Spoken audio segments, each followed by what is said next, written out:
संसारमा सबैभन्दा गाह्रो भनेको आफूमाथि विश्वास गर्नु हो। किनभने हाम्रो साथीभाइ इष्टमित्रलाई कुनै पनि समस्या पर्यो भने हामीसँग त्यसको सल्युसन हुन्छ, समाधान हुन्छ। तर हामी आफैलाई कुनै समस्या पर्यो भने समाधान भेट्दैन हामी। किन थाहा छ? किनभने हामी आफ्नो साथी भइसकेको छैन, आफू माथि विश्वास गरिसकेको छैन। त्यही भएर एकदम रिल्याक्स भएर बस्नु, लामो सास लिनु अनि यो सुन्नु है त। म मेरो जीवनसँग पूर्ण रूपमा जोडिएको छु।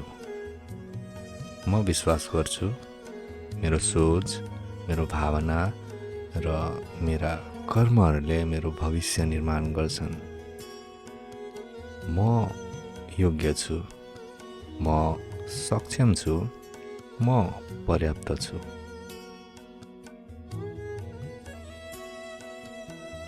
ब्रह्माण्ड मेरो विश्वाससँग मिलेर मेरो लागि काम गरिरहेको छ। हरेक साससँग म डर छाड्दैछु, म साहस अपनाउँदैछु। हरेक दिन म राम्रो बन्दैछु, म अघि बढ्दैछु, म रूपान्तरित हुँदैछु। म धन, शान्ति, स्वास्थ्य र सफलताको एनर्जी मेरो जीवनमा आकर्षित गर्दैछु। मेरो सपनाहरू कल्पना होइनन्, त्यो मेरो भविष्यको वास्तविकता हुन्।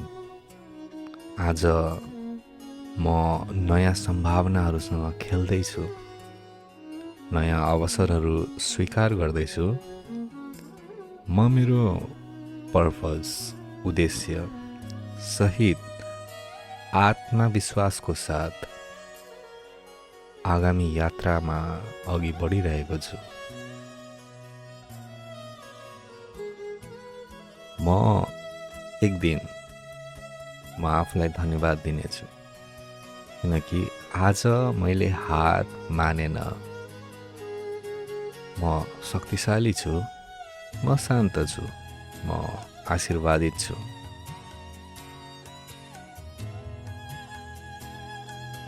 धन्यवाद जीवन, धन्यवाद युनिभर्स, धन्यवाद ती सारा देवी देवता परमेश्वर, धन्यवाद मेरा आमा बुवा र धेरै धेरै धन्यवाद म आफैलाई। म कुनै परिस्थितिमा आफूलाई हार्न दिन, पछि सरिन अनि आगामी दिनहरूमा पनि सर्ने छैन।